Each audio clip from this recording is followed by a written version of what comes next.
설원은 결혼한 지 1년째 되는 해에 남편 준호와 함께 양평으로 이사했다. 서울의 분주한 일상에서 벗어나 조금 더 조용하고 평화로운 삶을 살고 싶다는 남편의 제안 때문이었다. 처음엔 막연한 불안함이 있었지만 그녀는 사랑하는 사람과의 새로운 시작이기에 용기를 내기로 했다. 양평의 집은 준호의 부모님과 함께 사는 3층짜리 주택이었다. 오래되었지만 잘 관리된 정원이 있는 고풍스러운 집이었다. 특히 시아버지 이상현은 지역사회에서 존경받는 은퇴교장이었고 시어머니는 전형적인 조선시대 며느리상처럼 조용하고 온화했다. 설원은 이 가정의 며느리로 받아들여지는 데 많은 노력을 들였다. 매 끼 일을 정성껏 차리고 인사를 꼼꼼히 하며 남편의 일정에 맞춰 생활을 마쳤다. 그날도 그런 하루였다. 비가 억수같이 쏟아지던 어느 여름밤, 설원은 깊은 잠에서 깨어났다. 창밖의 빗소리가 창문을 두드리는 듯했지만 그녀가 잠에서 깬 진짜 이유는 알 수 없었다. 목이 말라 부엌으로 향하려는 순간 무심코 문틈 사이로 복도를 스쳐 지나가는 그림자를 보았다. 누군가 알았다. 거실 방향으로 천천히 움직이는 실루엣. 처음엔 준호라고 생각했다. 하지만 그 그림자는 준호보다 더 체격이 크고 무거운 발걸음이었다. 의아함에 문을 조심스레 열고 복도로 나서자 2층 계단 쪽에서 누군가 서 있었다. 어둠 속에서도 분명하게 느껴지는 존재감. 그 순간 계단 위에서 그녀를 바라보는 눈이 있었다. 바로 시아버지 이상현이었다. 아버님, 무슨 일이세요? 그는 말없이 고개를 끄덕이며 천천히 돌아섰다. 그리고 말없이 3층 자신의 방으로 향했다. 설원은 순간적으로 숨이 멎는 느낌을 받았다. 아무런 이유 없이 이유를 묻지도 못한 채 다시 방으로 돌아왔다.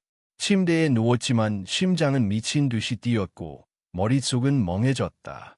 다음 날 아침, 그녀는 평소와 다름없이 조용한 식탁에서 가족들과 함께 아침을 먹었다. 아무 일도 없었던 것처럼 시아버지는 신문을 읽었고 시어머니는 반찬을 나르며 작은 미소를 지었다. 설원은 젓가락을 들었다 놨다 반복했지만 밥맛은 없었다. 그날 이후 그녀는 종종 이상한 느낌을 받기 시작했다. 마치 누군가가 자신을 지켜보고 있다는 기분. 샤워 중, 옷을 갈아입을 때, 혼자 방에 있을 때조차 어딘가의 시선이 따라오는 듯했다. 처음엔 그저 스트레스로 생각했다. 새로운 환경, 낯선 생활, 시댁이라는 긴장감이 만든 감정이라고 스스로를 설득했다. 그러던 어느 날, 그녀의 고양이 다니가 천장을 뚫어지게 쳐다보는 모습을 봤다. 벽죽 조명 아래 천장의 모서리. 다니는 하루 종일 그 자리를 응시했고 서연도 자연스럽게 그곳을 보게 되었다. 그리고 그곳에서 작은 렌즈 같은 것을 발견했다. 처음엔 조명 장치의 일부일 것이라 생각했다. 하지만 호기심이 점점 불안함으로 변했다. 그녀는 스마트폰으로 플래시를 비추며 가까이 살펴보았다.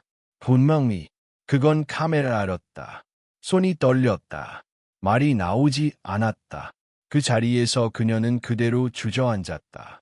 온몸에 소름이 돋고 땀이 흐르기 시작했다. 누가?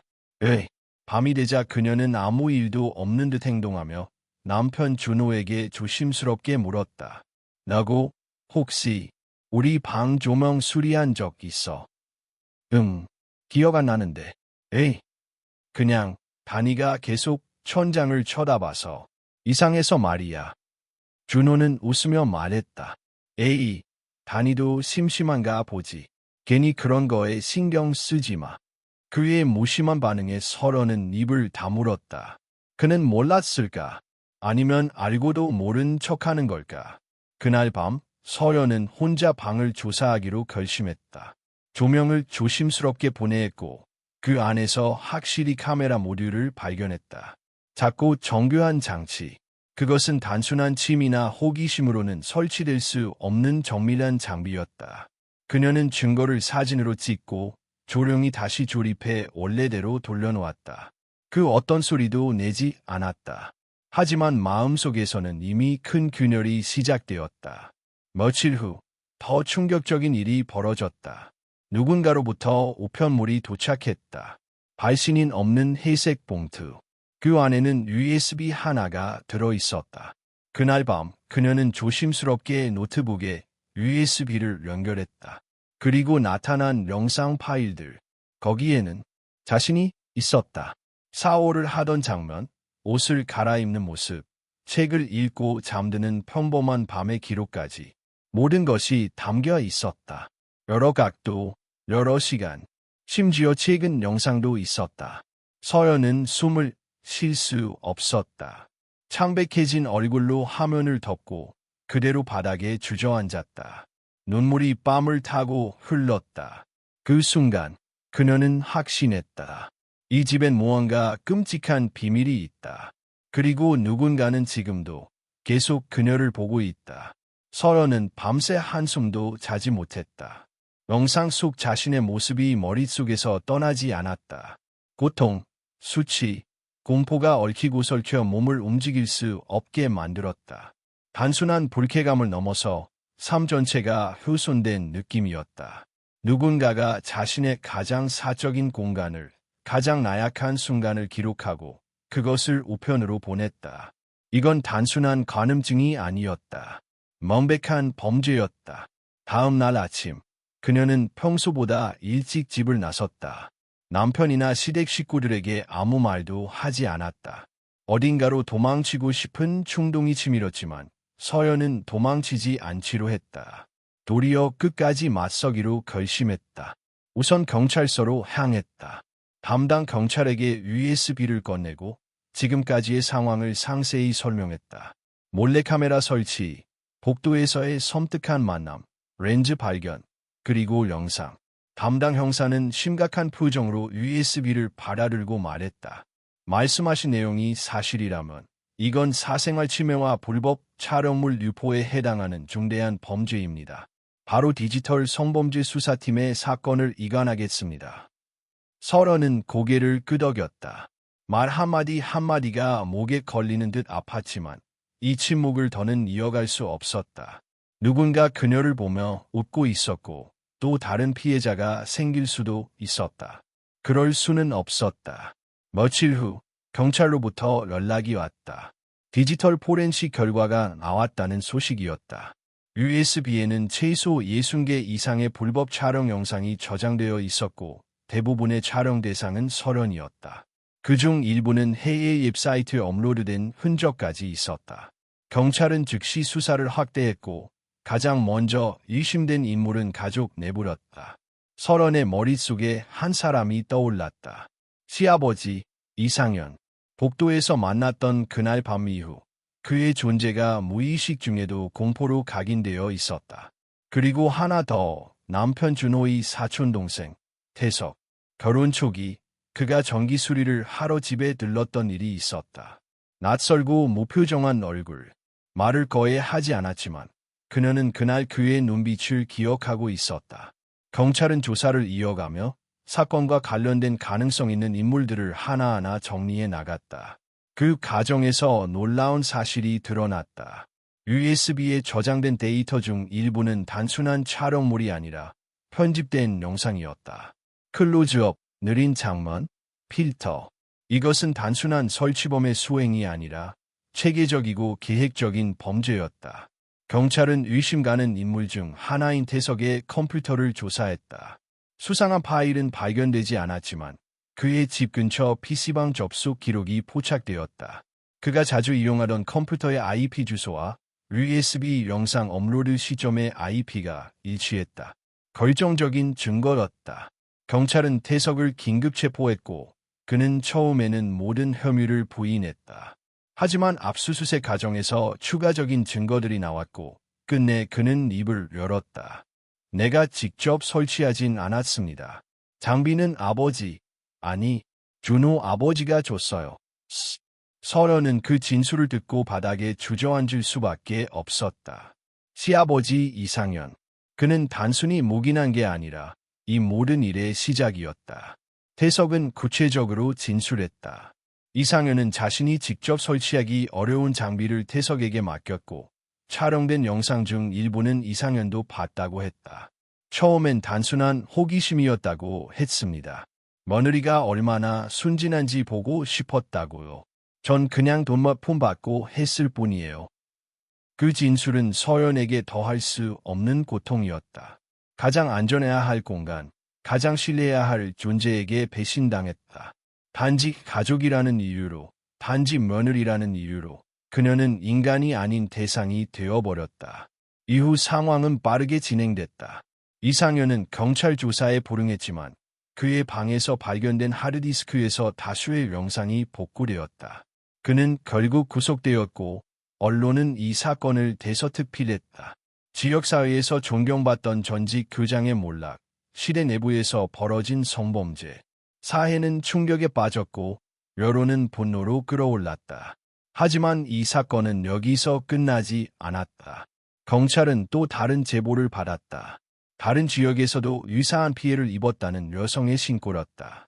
모두 유사한 방식, 유사한 장비, 그리고 연결된 공통점 중 하나는 LKW라는 전자지갑 주소였다. 그때였다. 서른에게 편지 한 통이 도착했다. 아무 이름도 없는, 오직 그녀의 이름만 적힌 봉투였다.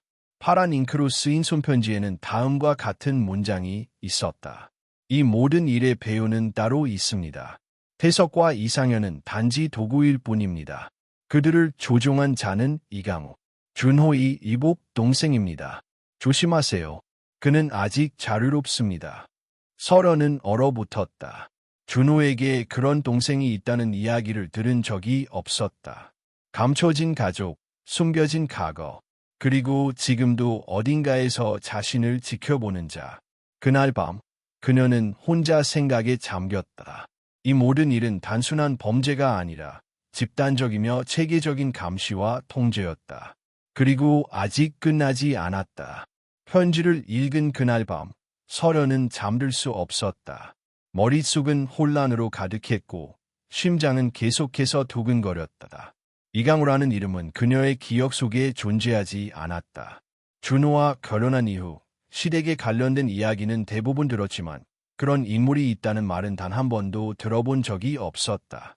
다음 날, 서연은 조심스럽게 준호에게 물었다. 말문을 열기까지 몇 번이나 망설인 끝이었다. 준호 씨, 혹시 강우라는 이름 들어본 적 있어?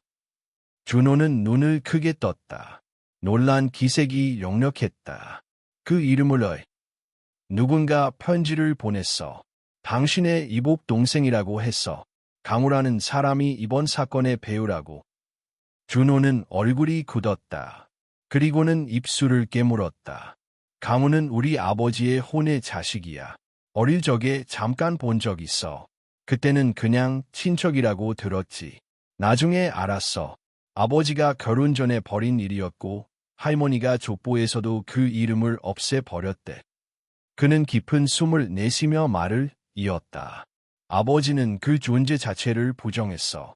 이름조차 꺼내는 걸 금기처럼 여겼지. 그래서 나도 점점 잊고 살았어. 하지만 그 아이의 눈빛은 잊히지 않아. 슬픔과 분노가 섞인 말 못할 감정이 있었지. 서른은 말없이 그의 얼굴을 바라보았다. 준호의 고백에서 진심이 느껴졌다. 그 역시 피해자였을지도 모른다. 하지만 이제 그런 감정조차 밀어낼 시간이 없었다. 범인은 여전히 살아 있었고 그녀는 끝까지 이 사건의 실체를 밝혀야 했다. 며칠 후 지연과 함께 법원 행정처에서 일하는 지인의 도움을 받아 오래된 출생 기록을 조회할 수 있었다. 결과는 충격적이었다. 1993년 출생, 이름은 이강우, 생부는 이상현, 그리고 어머니는 부산 출신의 미혼 여성. 등록되었다가 삭제된 흔적이 남아 있었다. 족보에서 지워졌다는 게 사실이었어. 지연이 말했다. 서른은 한참 동안 말이 없었다. 가슴 속에서 뭔가 무너지는 소리가 들리는 듯했다. 자신이 살던 집, 그 정원, 그 식탁, 그 웃음들, 모두 가면이었다. 진실은 늘 벽 뒤에서 숨쉬고 있었다. 이제는 그를 찾아야 해. 지연은 고개를 끄덕였다. 태석이 사용하던 전자지갑에서 강우로 의심되는 계좌와 연결된 거래 내역이 있었어. 이름은 AKV 건축. 자금의 흐름이 비정상적이야. 중수 거래가 반복되고 해외로 송금된 기록도 있어. 그녀들은 수사 당국에 거래 내역을 제출했고 강우의 소재를 추적하기 위한 디지털 수사를 의뢰했다. 경찰은 이를 기반으로 수배령을 내렸고 동시에 국제수사망의 협조를 요청했다.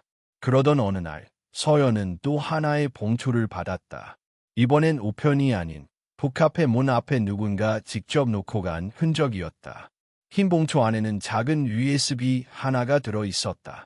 이름도 없이 아무 설명도 없이 지연과 함께 파일을 열자 화면에 익숙한 영상이 재생되었다. 설원의 방이었다.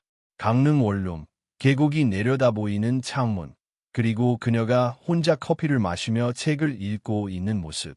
날짜는 불과 5일 전이었다. 이건 지금도 누군가가 널 지켜보고 있다는 증거야. 지연은 이를 악물었다. 그 사람, 강우가 맞아. 설원은 떨리는 손으로 USB를 닫았다. 더 이상 두려움에 떠는 삶을 살고 싶지 않았다. 그녀는 결심했다. 직접 마주하겠다고. 그 주 금요일, 지연은 강우의 흔적이 남아있는 지역 중 하나인 강릉 시내 카페를 조사했다. 특정 CCTV에서 검은 코트를 입고 카메라를 응시하는 남자의 모습이 포착되었다. 회색 눈동자, 날카로운 광대, 냉정한 표정. 그가 바로 이강우였다. 이튿날, 설연은 같은 카페를 찾았다. 한 구석 테이블에 익숙한 그림자가 앉아 있었다. 그녀가 입구에 들어서자 그는 고개를 돌리지도 않은 채 손짓으로 자리를 가리켰다. 생각보다 빠르네. 올 줄 알았어. 설연은 그 앞에 앉았다. 숨이 막히듯 답답했지만 눈은 흔들리지 않았다. 당신이 왜 이런 짓을 했는지 알고 싶어. 이강우는 묻지 않았다.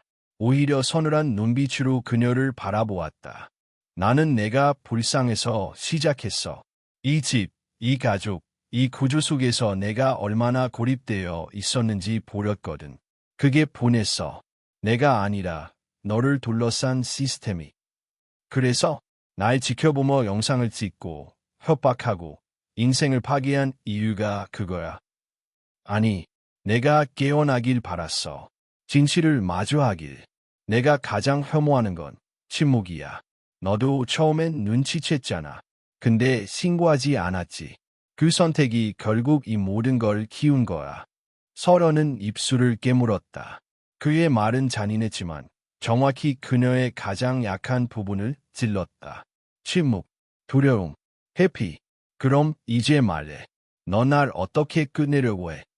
이강우는 조용히 주머니에서 또 하나의 USB를 꺼냈다. 여기엔 아버지가 내 어머니를 어떻게 버렸는지에 대한 녹음이 있어. 그리고 내 시아버지가 외부 인물에게 돈을 받고 촬영물을 거래한 영상도 있어. 이걸로 진실을 세상에 알릴 수 있어. 그럼 얘 지금 나한테 주는 거야. 내가 판단하라고. 이건 내 복수이기도 하지만 너의 자료이기도 하니까. 이강우는 더 이상 말하지 않았다. 그리고 조용히 일어나 카페를 나섰다. 그의 뒷모습은 차가웠고 어쩌면 슬퍼 보이기까지 했다. 설연은 그 자리에서 USB를 바라보았다.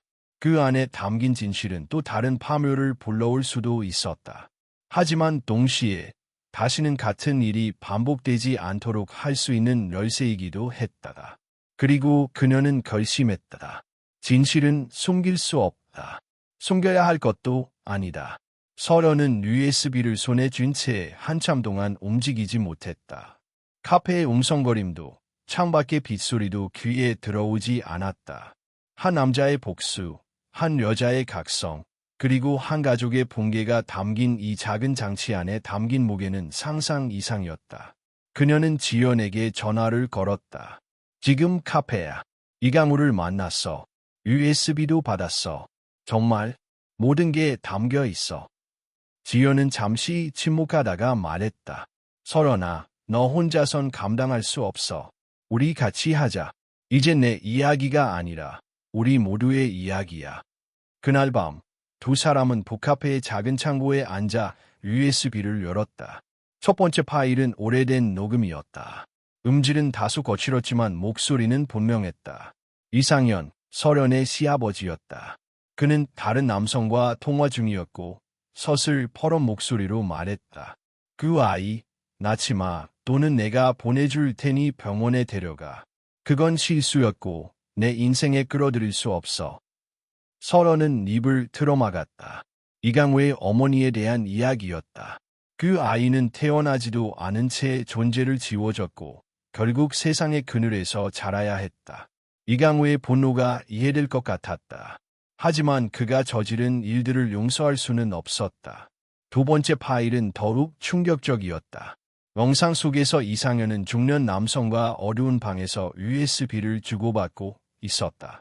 신혼 첫날 밤 영상이라더군요. 감탄했습니다. 대단한 컬렉션입니다. 이상현은 웃으며 대답했다. 내 며느리는 순진해서 몰라요. 그런 애들이 제일 보기 좋죠.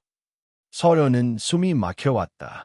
자신이 찍힌 그 장면들이 단지 개인적인 변태의 수집품이 아니라 돈과 거래되는 대상이었다는 사실. 그것은 인간의 존엄에 대한 모욕이었다. 단순히 피해자라는 말로는 표현할 수 없는 잔혹함이었다. 이걸 공개해야 해. 설현이 입을 열었다. 지연은 조심스럽게 말했다. 공개하면 너도 같이 드러나게 돼. 감당할 수 있겠어. 설현은 고개를 끄덕였다. 이건 나만의 일이 아니야. 누군가는 처음으로 안 된다고 말해야 해. 그리고 그 누군가가 내가 될 거야. 다음 날 설현과 지연은 기자와의 만남을 추진했다. 서울에 있는 한 인권 전문 기자가 이 사건에 관심을 보였다. 그는 모든 자료를 검토한 후 고개를 떨구며 말했다. 이건 단순한 가정 내 몰카 사건이 아닙니다. 이건 시스템적인 문제고 권력을 가진 자들의 오랜 침묵과 방관이 낳은 괴물입니다. 단독 보도로 내보내겠습니다. 하지만 익명 보장은 어렵습니다. 설현은 잠시 고민했다. 사회적 시선, 가족, 미래, 모든 것이 머릿속을 스쳤다. 하지만 결국 고개를 들었다. 이름을 밝혀주세요. 이제는 제 목소리로 말할 때입니다. 며칠 후 보도는 전면 기사로 세상에 나왔다. 강릉 가정 몰카 사건, 며느리의 용기, 가족의 가면을 벗기다라는 제목이었다. 기사에는 이상현과 태석의 범죄 행위, 이강우의 존재, 설현이 겪은 고통과 고발, 그리고 USB에 담긴 증거들이 상세히 다뤄졌다. 기사는 단숨에 전국을 뒤흔들었다. 여론은 분노로 들끓었고 SNS와 커뮤니티에는 설현을 지지한다. 또 다른 피해자가 있을 수 있다. 불법 촬영물 유통의 실태를 파헤쳐야 한다는 글이 쏟아졌다. 며칠 후 방송 인터뷰 요청이 들어왔다. 설현은 주저했지만 지연의 설득 끝에 응했다. 카메라 앞에 선 그녀는 떨리는 목소리로 말했다. 저는 단지 평범한 사람이었습니다. 누군가의 아내였고 며느리였고 딸이었습니다. 하지만 어느 날 제 사적인 공간이 침범당했고 그게 얼마나 무서운 일인지 세상은 알지 못했습니다. 침묵은 더 많은 침묵을 낳습니다. 저는 이제 침묵하지 않기로 했습니다. 인터뷰 영상은 많은 사람들에게 감동과 충격을 안겼다. 특히 젊은 여성들 사이에서 그녀는 하나의 상징처럼 여겨졌다. 불의에 침묵하지 않는 사람, 끝까지 맞서는 사람. 그러나 그만큼의 반발도 있었다. 일부 보수 성향의 인물들은 가정의 치부를 드러낸 행위라고 비난했다. 온라인에는 악의적인 댓글도 달렸다. 설현은 그런 글을 읽을 때마다 가슴이 무너졌지만 이제는 흔들리지 않았다. 이건 나 하나의 싸움이 아니야. 그녀는 거울을 보며 되뇌었다. 이건 우리가 바꿔야 할 세상에 대한 싸움이야. 수사도 본격화됐다. 경찰은 강우를 수배자 명단에 올리고 이상현과 태석은 구속 기소되었다. 언론과 시민단체는 사건을 대한민국 몰카 범죄의 민낯이라 부르며 집중 조명했다. 국회에서는 디지털 성범죄 관련 법률 개정안 논의가 시작되었고 시민들은 거리에서 서명운동을 벌였다. 그리고 설현은 다시 글을 쓰기 시작했다. 자신이 겪은 일을, 세상이 꼭 알아야 할 이야기를. 북카페 한켠에 마련한 작은 책상에서 그녀는 매일 몇 시간씩 키보드를 두드렸다. 그 글들은 온라인에서 공유되며 또 다른 사람들의 용기를 불러일으켰다. 언니, 저도 같은 일을 겪었어요. 용기 내줘서 고마워. 덕분에 저도 목소리를 내보기로 했어요. 그녀는 알았다. 이 싸움은 끝나지 않았다는 것을. 하지만 시작은 했고, 이제는 혼자가 아니라는 것을. 강호는 서울 외곽의 한 폐창고에 숨어 있었다. 신분증은 이주했고, 휴대전화는 일회용이었다. 그는 CCTV 사각지대를 외울 만큼 계산적이었고, 흔적을 남기는 법이 없었다. 몇 번이고 이 나라를 떠날 수 있었지만 아직 움직이지 않았다. 그에겐 아직 끝내지 못한 일이 있었다. 하나의 목적. 기억은 그를 어린 시절로 되돌렸다. 어머니가 밤마다 술에 취해 울부짖던 소리, 바닥에 뿌려진 통장의 잔액, 그리고 남자아이가 그 모든 것을 조용히 치우는 모습. 그는 오직 이름 없는 존재로 자라났다. 아버지에게서, 사회에게서, 가족이라는 울타리에서 배제된 채. 그놈은 내 자식이 아니다. 그 말은 12살 강우의 심장을 처음으로 갈랐던 문장이었다. 그리고 어느 날 우연히 접속한 다크랩에서 하나의 폴더를 발견했을 때 강우는 직감했다. 이것이 복수의 시작이 될 수 있음을. 그 안에는 그 집, 그 가족, 그 정상적인 사람들의 타락한 민낯이 담겨 있었다. 강우는 처음엔 기록만 했다. 관심을 끌기 위한 게시물은 아니었다. 단지 스스로에게 존재의 가치를 입증할 방법이었다. 하지만 영상이 퍼지고 돈이 오가기 시작하면서 그는 깨달았다. 사람들은 진실보다는 쾌락에 반응한다는 것을. 그의 정의는 왜곡되었고 서서히 병들기 시작했다. 그러던 어느 날 그는 서른을 처음 보았다. 조용하고 따뜻한 눈빛. 그가 아는 어떤 여성과도 달랐다. 거짓 없이 웃었고 누군가를 믿는 법을 아는 얼굴이었다. 그래서 더 집착하게 되었다.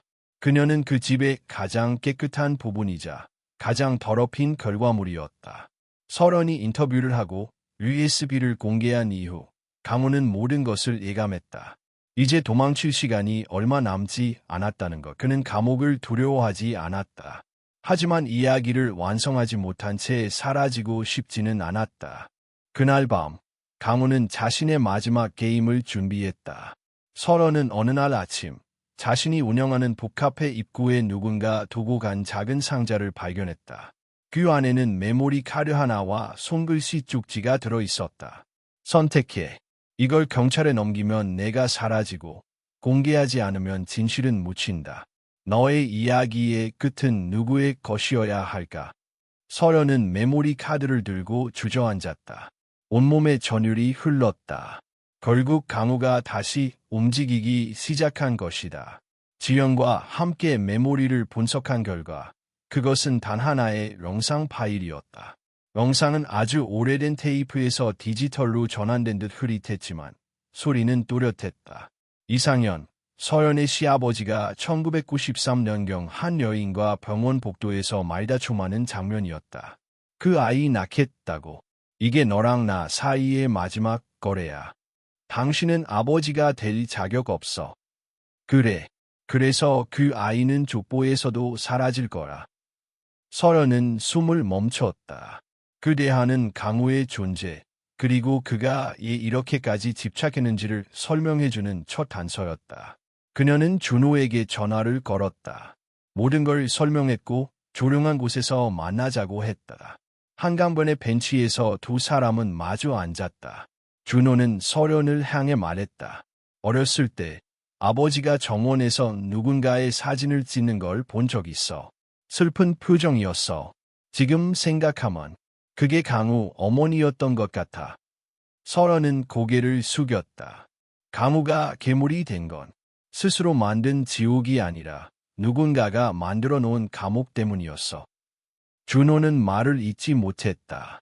그는 지금껏 가족의 보호 아래 살았다고 믿었지만 그 가족은 누군가를 짓밟아 만든 안정 위에 서 있었던 것이다.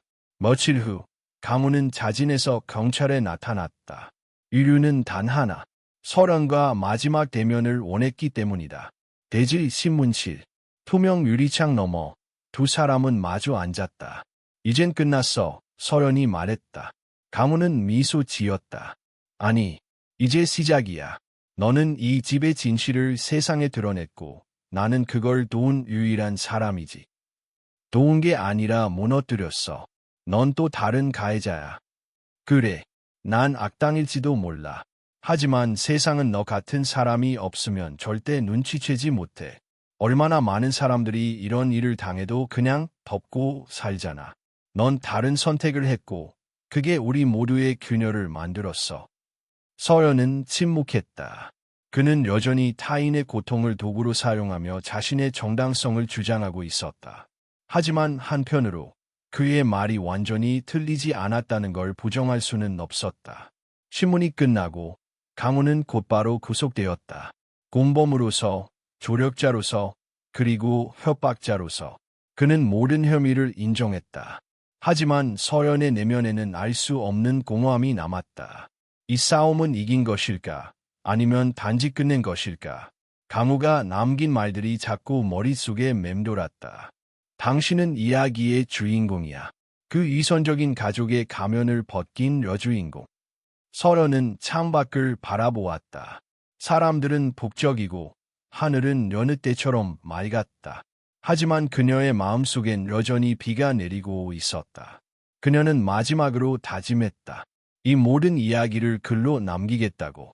단순한 고발이 아닌 이해와 책임, 그리고 생존의 기록으로. 서울지방법원 형사대법정. 3월의 날씨는 쌀쌀했지만 법정 안은 숨이 막힐 듯 무거웠다. 강우와 태석, 그리고 이상현. 세 명의 피고인은 각각 다른 모습으로 피고인석에 앉아 있었다. 강우는 초췌한 얼굴에도 불구하고 여전히 눈빛은 살아있었다. 태석은 고개를 푹 숙인 채 감정을 감춘 듯 보였고, 이상현은 휠체어에 탄 채 고개를 젖히고 누군가를 노려보고 있었다. 바로 서련이었다. 서련은 증인석에 앉았다. 앞에 놓인 마이크와 여러 쌍의 눈동자들이 그녀를 향하고 있었지만 이번에는 피하지 않았다.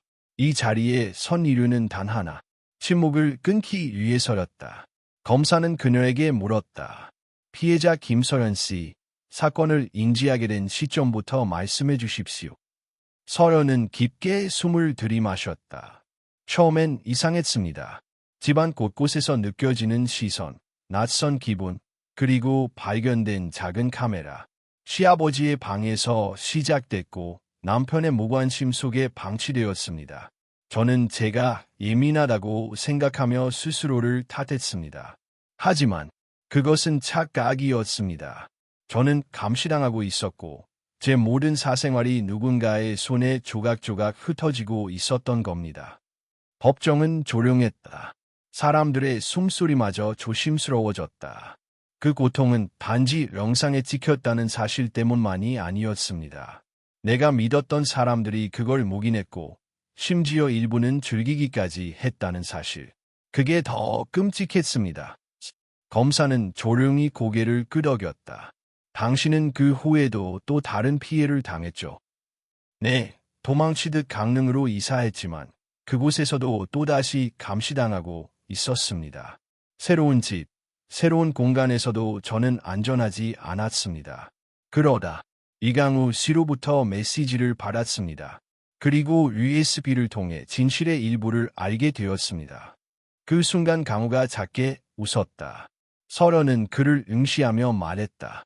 당신은 자신의 분노를 세상에 대한 증오로 바꾸었지만 저는 그 증오 속에서 살아남았고 이제는 진실을 말할 용기를 갖게 되었습니다. 판사는 조용히 종을 두드렸다. 증인신문은 마무리되었고 이제 피고인 측 변호인의 질문 차례였다. 김서연 씨, 피고인 이강우는 당신을 돕기 위한 행동이었다고 주장합니다. 그 주장에 대해 어떻게 생각하십니까? 서련은 차분하게 말했다. 도움은 요청이 있어야 가능합니다. 강우 씨는 스스로를 피해자로 정의했지만 그 순간부터 그는 또 다른 가해자가 되었습니다. 저는 그의 아픔을 이해하려 노력했지만 그의 선택을 정당화할 수는 없습니다. 변호인은 질문을 이어갔다. 당신이 고소장을 제출하지 않았다면 이 사건이 드러날 수 있었을까요? 서연은 미간을 찌푸렸다. 그렇습니다. 제 고소는 개인의 분노가 아니라 더 이상 침묵하지 않겠다는 결심이었습니다. 저는 나를 위해 싸웠고 같은 상황에 놓인 누군가를 위해 싸운 것입니다.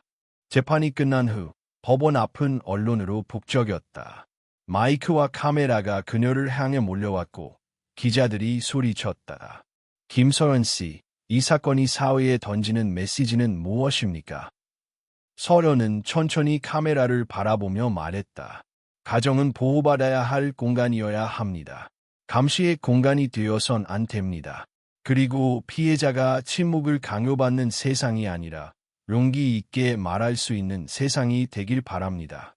그 말은 생방송으로 전국에 퍼졌고 SNS에서는 김서연의 용기, 불법 촬영 근절, 가정 내 사생활 침해 근절법 마련하라는 해시태그가 번져갔다.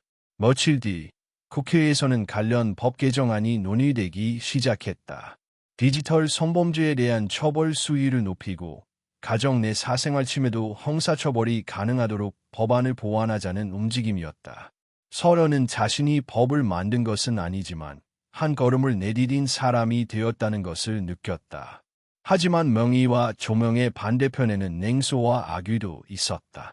어떤 인터넷 커뮤니티에서는 그녀를 두고 자극적인 피해자 마케팅, 남편 집안을 망친 여자라는 댓글이 달렸다. 누군가는 그녀의 유머와 말투, 인터뷰 태도까지 분석하며 조롱했고 심지어 악의적인 패러디 영상까지 유포되었다. 지연은 분노했지만 서연은 오히려 조용히 모니터를 껐다. 저 사람들은 내가 무너지길 바라고 있는 거야. 하지만 내가 끝까지 버텨라. 누군가 다음 사람도 일어설 수 있어. 그날 밤 서연은 자신의 복합회에서 사생활보호 세미나를 열기로 결심했다. 지역시민단체와 협력하여 디지털 성범죄의 실태와 대처법, 그리고 피해자의 심리를 주제로 하는 열린 강연이었다. 우리가 배워야 할 건 법보다 먼저 경계입니다. 그리고 말할 수 있는 용기예요. 첫 강연 날 카페엔 20명이 넘는 사람들이 모였다. 대부분 젊은 여성들이었고 그중 몇 명은 그녀에게 조용히 다가와 속삭였다. 저도 같은 경험이 있어요. 당신 덕분에 말할 용기가 났어요. 서연은 그 말을 들으며 눈물이 고렸다. 싸움은 힘들었지만 그녀가 이 길을 선택한 이유가 분명해졌다. 그녀는 말없이 다짐했다. 진실은 무겁지만 나누면 견딜 수 있다고. 그리고 침묵의 벽을 깰 수 있다고. 재판 결과는 예상보다 신속하게 나왔다. 태식에게는 징역 12년, 강우에게는 징역 15년, 그리고 시아버지 이상현에게는 징역 8년의 형이 선고되었다. 세 사람 모두 불법 촬영물 제작 및 유포, 사생활 침해, 협박, 공동정범 혐의가 인정되었다. 재판정이 조용해졌다. 판사가 마지막 말을 전할 때 서연은 고개를 들고 피고인들을 바라봤다. 이 법정은 단지 형벌을 내리는 곳이 아닙니다. 이 사회가 무엇을 용납하지 않겠다는 선언의 자리입니다. 그 말은 서연의 심장을 깊이 울렸다. 드디어 침묵은 끝났다. 그리고 정의는 말문을 열었다. 하지만 법정 밖으로 나오는 순간 서연은 복잡한 감정에 사로잡혔다. 승리감이 아닌 낯선 허전함이었다. 수년간 마음속을 뒤흔든 공포와 분노의 대상들이 사라진 지금 남은 건 오직 자신뿐이었다. 그녀는 혼자서 강릉의 바닷가로 향했다. 새벽의 바람은 차가웠지만 그녀의 마음은 더욱 서늘했다. 무언가를 잃었다는 확신보다는 무언가를 잃어버린 듯한 기분. 서연은 바다를 바라보며 중얼거렸다. 이제 나는 누구일까? 언론은 여전히 그녀를 조명했다. 디지털 성범죄에 맞선 용기 있는 여성, 침묵을 깨운 피해자라는 타이틀이 붙었고 각종 인터뷰와 방송 출연 제안이 이어졌다. 하지만 서연은 대부분을 거절했다. 그녀는 더 이상 자신이 사건의 주인공이길 원하지 않았다. 세상의 시선은 종종 공감보다 소비를 원했고 그녀는 또다시 대상화되는 느낌을 받았다. 지연은 그녀에게 조심스레 말했다. 이제 조금 너 자신을 돌봐도 돼. 내 목소리는 이미 세상을 움직였고 남은 시간은 내가 살아야 해. 서연은 조용히 고개를 끄덕였다. 그렇게 그녀는 외부의 소음에서 한 걸음 물러나기로 했다. 그녀의 복합에는 어느새 작지만 의미 있는 공간이 되어 있었다. 여성 심리학 강연, 디지털 보안 교육, 법률 상담 워크숍 등이 자발적으로 열리며 지역 사회의 작은 희망이 되어갔다. 어느 날 중년의 여성이 카페에 찾아왔다. 그녀는 망설이며 입을 열었다. 이런 말 해도 될지 모르겠지만 나도 예전에 그런 일을 겪었어요. 근데 누구에게도 말할 수 없었어요. 남편도 아이도 아무도 모릅니다. 서로는 그녀의 손을 잡았다. 이제 말했으니까 시작이에요. 절대 늦지 않았어요. 그날 밤 서연은 처음으로 자신의 방 창가에 앉아 편지를 썼다. 받는 사람은 다름 아닌 자기 자신이었다. 서연아, 너는 참 오래 견뎠고 많이 울었고 수없이 침묵했지만 결국 말했어. 무너지지 않았고 누구보다 용감했어. 이젠 너를 안아줄 시간이야. 누구보다 널 믿어야 해. 그 편지는 그녀의 일기장 첫 페이지에 남겨졌다. 시간은 흐르고 사건은 뉴스에서 점점 잊혀졌지만 서연의 삶은 계속 이어졌다. 그녀는 더 이상 피해자가 아닌 살아있는 사람으로 자신의 하루를 채워갔다. 가끔씩 꿈에서 강우를 보았다. 어두운 방 안, 무표정한 얼굴로 그녀를 바라보며 말하는 너도 침묵했잖아. 서연은 꿈에서조차 대답했다. 그래. 하지만 더는 아니야. 그리고 아침이면 다시 해가 떴고 카페 문을 열고 첫 손님을 맞이하며 서연은 다시 하루를 시작했다. 한 달 후 그녀는 뜻밖의 연락을 받았다. 한 대학의 젠더학 연구소에서 특강을 제안한 것이다. 처음엔 망설였다. 다시 대중 앞에 서는 것이 두려웠고 자신의 이야기가 또다시 타인의 자극거리가 되는 것이 싫었다. 하지만 지연은 조용히 말했다. 이건 이제 너의 이야기가 아니야. 많은 사람의 생존 이야기야. 누군가 너의 말이 필요해. 서연은 생각 끝에 수락했다. 특강 당일, 작은 강의실에 앉은 사람들은 대부분 젊은 대학생들이었다. 어떤 이들은 조용히 울었고, 어떤 이들은 연신 메모를 했다. 서연은 마이크를 들고 말했다. 제가 겪은 일은 특별하지 않습니다. 슬프게도 너무 흔합니다. 그리고 우리는 너무 오래 침묵해왔습니다. 이제는 서로에게 말할 수 있어야 해요. 너는 잘못이 없다고. 강연이 끝난 후 한 남학생이 조용히 다가와 인사를 건넸다.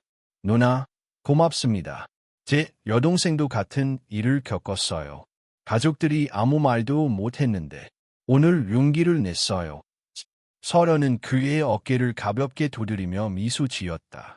그녀는 알았다. 이 모든 고통과 투쟁 끝에 남은 건 상처만이 아니었다.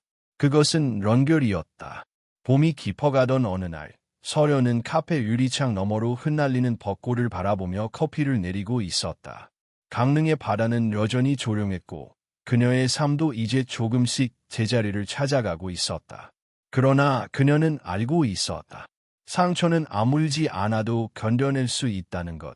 그리고 회복은 고요한 반복에서 시작된다는 것을. 지연은 여전히 그녀의 곁에 있었다.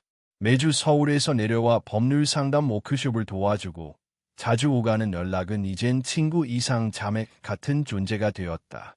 요즘 내 얼굴이 좋아 보다. 많이 편안해졌나 봐. 지연의 말에 서연은 잔잔히 웃었다. 응, 아직 완전하진 않지만 이제는 하루하루가 두렵지 않아. 그러던 어느 날 예상치 못한 사람이 카페를 찾아왔다. 준호였다. 한동안 소식이 끊겼던 그가 갑자기 나타나 서연 앞에 앉아 조심스럽게 말을 꺼냈다. 이기적인 말이란 거 알아. 그래도 한 번은 얼굴 보고 직접 사과하고 싶었어. 서연은 조용히 그의 눈을 바라봤다. 예전엔 그 안에 무책임한 회피와 불안이 가득했지만 오늘은 다른 기색이었다.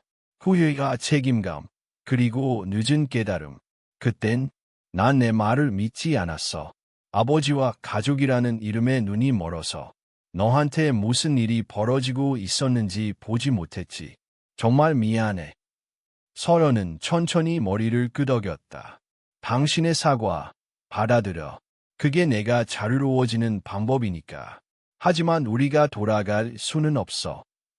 준호는 고개를 숙였다. 알아. 이제는 그냥 내가 평안하길 바랄 뿐이야. 그날 이후 준호는 다시는 설연의 앞에 나타나지 않았다. 그리고 그녀는 마음 깊숙한 곳에서 자신도 모르게 조용히 놓아버렸던 누군가를 보내주었다. 며칠 뒤 설연은 지력도서관에서 강연을 의뢰받았다. 주제는 회복의 언어. 그녀는 주저하다가 수락했다. 이제는 자신의 이야기를 남들에게 나누는 것이 더 이상 아픔이 아닌 런결의 시작이 된다는 것을 알게 되었기 때문이다. 강연장에는 의외로 다양한 연령대의 사람들이 모였다. 젊은 여성들뿐만 아니라 중년 남성들, 학생, 심지어 한 쌍의 노부부도 있었다. 설연은 마이크를 잡고 조용히 입을 열었다. 저는 긴 시간 동안 스스로를 피해자라고 여겼습니다. 그리고 어느 순간부터는 그냥 생존자였습니다. 하지만 지금은 저는 그저 김서연이라는 이름으로 살아가고 있습니다.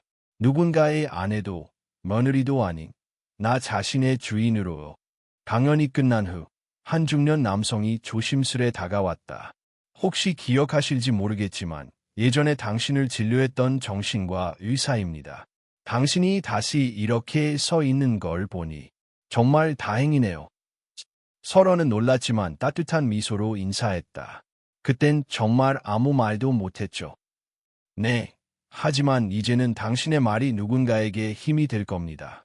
강연 이후 그녀는 점점 더 많은 초청을 받았다. 여성센터, 학교, 시민단체. 그녀의 목소리는 확장되어 갔고 그 과정에서 설연은 또 다른 사람들을 만났다. 그 중에는 그녀처럼 상처를 안고 살아온 이들도 있었다.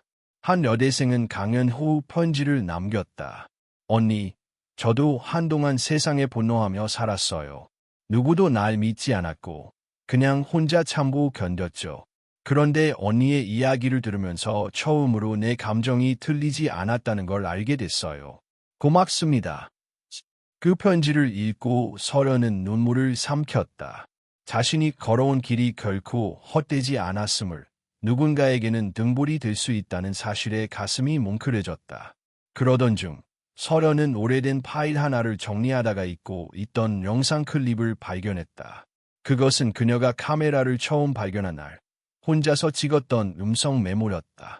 이걸 누가 들을지는 모르겠지만 나는 오늘 무너졌고 무서웠고 아무도 없었다. 그래도 이걸 남겨야만 할 것 같다. 언젠가 내가 이 밤을 이겨냈다는 걸 기억하기 위해서. 그녀는 눈을 감았다. 그날 밤 벽에 기대어 울던 자신을 떠올렸다. 그리고 다시 눈을 떴을 때 거울 속에 비친 자신은 더 이상 그날의 설연이 아니었다. 이제 그녀는 두려움과 분노가 아닌 온전한 자아로 살아가는 사람이었다. 설연은 영상을 USB에 담아 작은 상자에 넣고 봉인했다. 그리고 그 위에 적었다. 나는 이겨냈다. 조용한 봄밤이었다. 설연은 평소처럼 복카페를 마감하고 노트북을 닫은 뒤 작은 창문을 열어 바람을 맞았다. 해가 길어지고 바다의 향도 한결 부드러워졌다.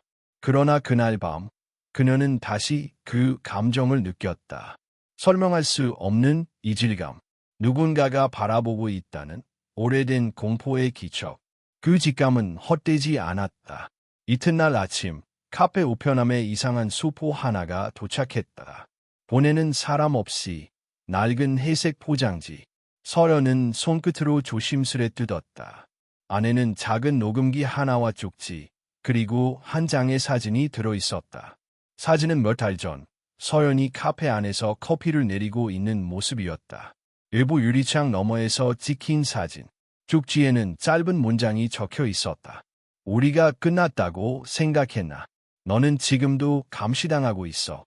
녹음기를 재생하자 익숙한 목소리가 흘러나왔다. 그것은 바로 이강우였다. 감옥에 있어라 할 그가 어째서 설연 씨, 내가 사라졌다고 안심했나 봐. 하지만 난 시스템 안에서 살아. 그녀의 손끝이 차가워졌다. 그는 마치 옆에서 속삭이는 듯한 음성으로 계속 말했다. 너는 진실의 일부만 봤을 뿐이야. 내가 만든 네트워크는 아직 살아있고 나 없이도 돌아가. 너는 단지 큰 그림 속의 작은 조각일 뿐이야. 설원은 녹음기를 끄고 주저앉았다. 다시 시작된 것이다.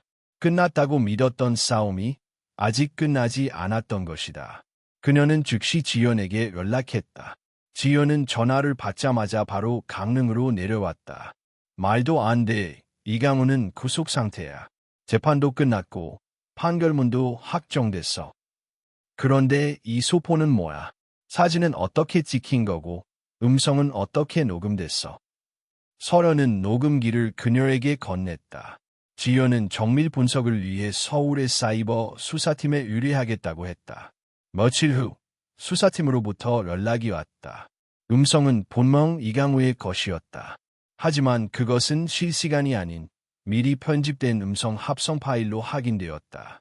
게다가 녹음기 안에 메모리 칩은 수개월 전 제작된 것이었으며 해당 장비는 일반 시중에서는 구할 수 없는 고급 장비였다. 또한 사진의 메타데이터는 조작되어 있었고 실제로는 몇 달 전에 촬영물이 맞았다.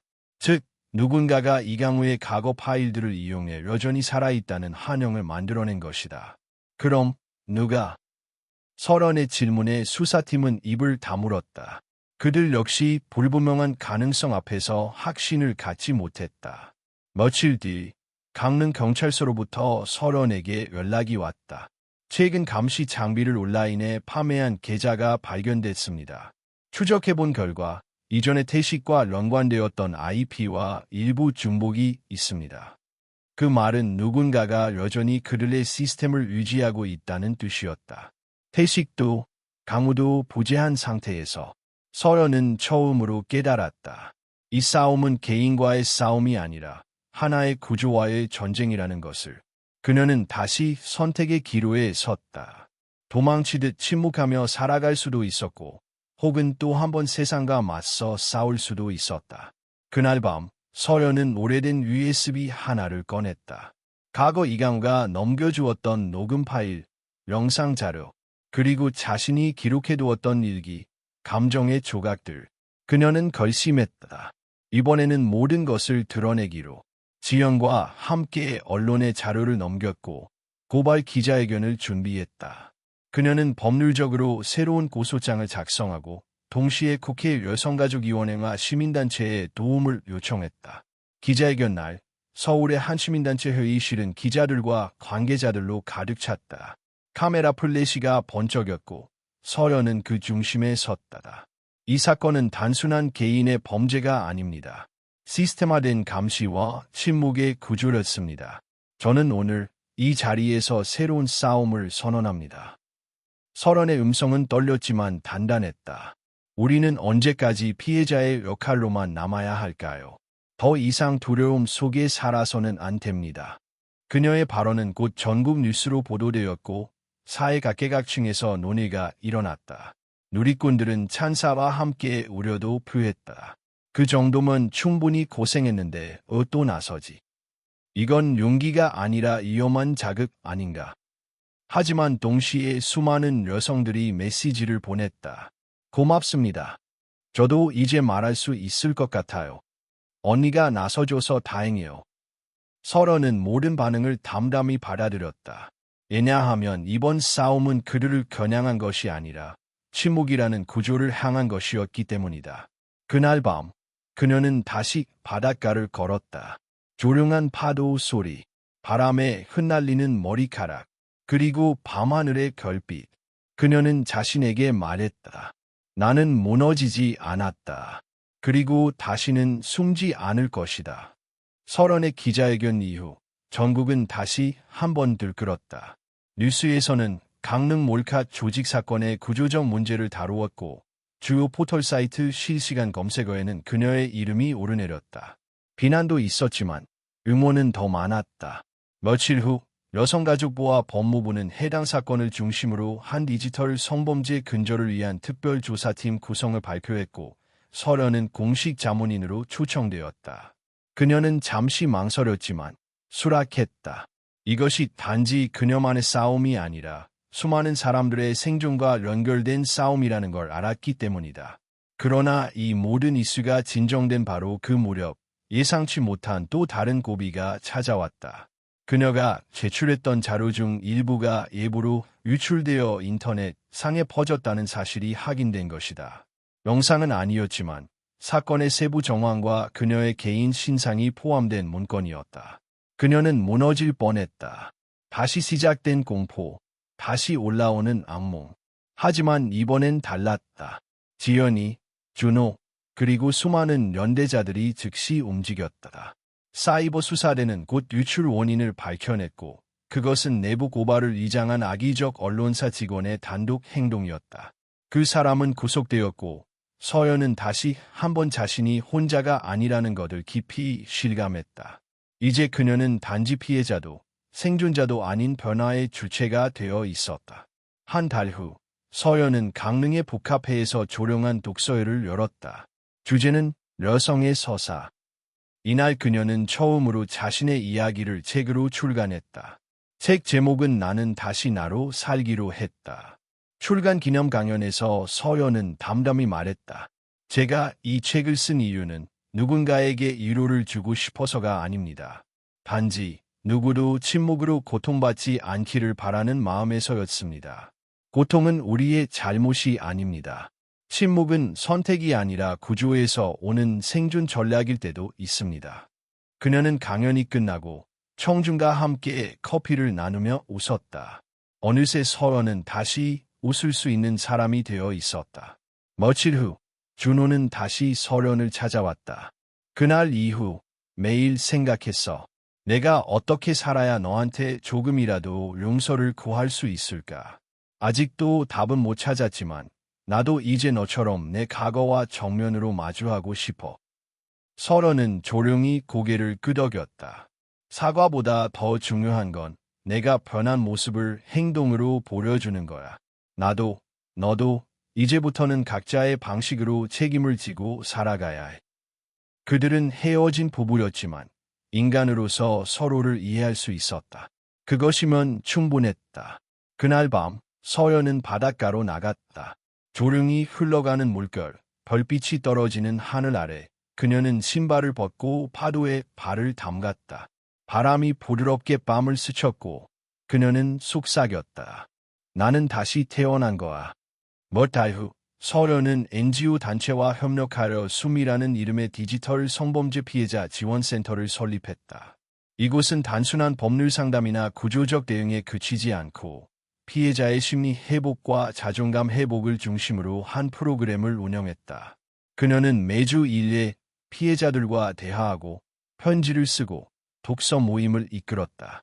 그리고 그 안에서 수많은 목소리를 들었다. 어느 주부는 처음으로 누군가 내 고통을 인정해준 것 같다고 말했고, 한 고등학생은 이곳이 내가 다시 살고 싶다고 느낀 첫 공간이라고 말했다. 서연은 조용히 고개를 끄덕였다. 고통은 나눌 때 조금은 가벼워진다는 걸 그녀는 이제 안다. 1년이 지났다. 서연은 책을 한 권 더 썼다. 제목은 사라지지 않는 목소리. 이 책은 그녀 혼자의 이야기가 아니었다. 센터를 찾아온 수많은 여성들의 기록과 목소리를 모은 공동서사였다. 책의 서문에는 이렇게 적혀 있었다. 이 책을 통해 당신이 기억하길 바랍니다. 당신의 고통은 사라지지 않더라도 당신의 존재는 결코 잊히지 않는다는 것을. 우리는 더 이상 조용히 숨죽이지 않을 것입니다. 우리는 살아 있습니다. 그리고 그해 겨울, 서연은 마침내 어머니를 찾아가 긴 대화를 나눴다. 그녀가 침묵 속에서 지켜보던 가족에게 처음으로 자신의 고통을 이야기했다. 어머니는 조용히 딸의 손을 잡았다. 딸아, 미안했다.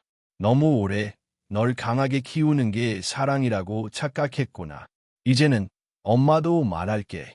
우리 딸이 자랑스럽다고. 서연은 눈물을 흘렸다.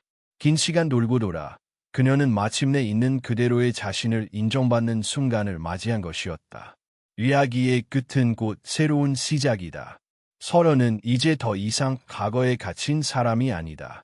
그녀는 누군가의 상처를 공감할 줄 알고 세상의 목소리를 낼 줄 아는 사람으로 성장했다. 그리고 그녀의 마지막 내레이션은 이렇게 흐른다. 나는 피해자가 아니었습니다. 나는 악한 사람도 아니었습니다. 나는 그저 너무 오래 혼자 싸워야 했던 한 사람이었을 뿐입니다. 이제 나는 나로서 살아갑니다. 누구의 딸도 누구의 아내도 아닌 김서원이라는 이름으로.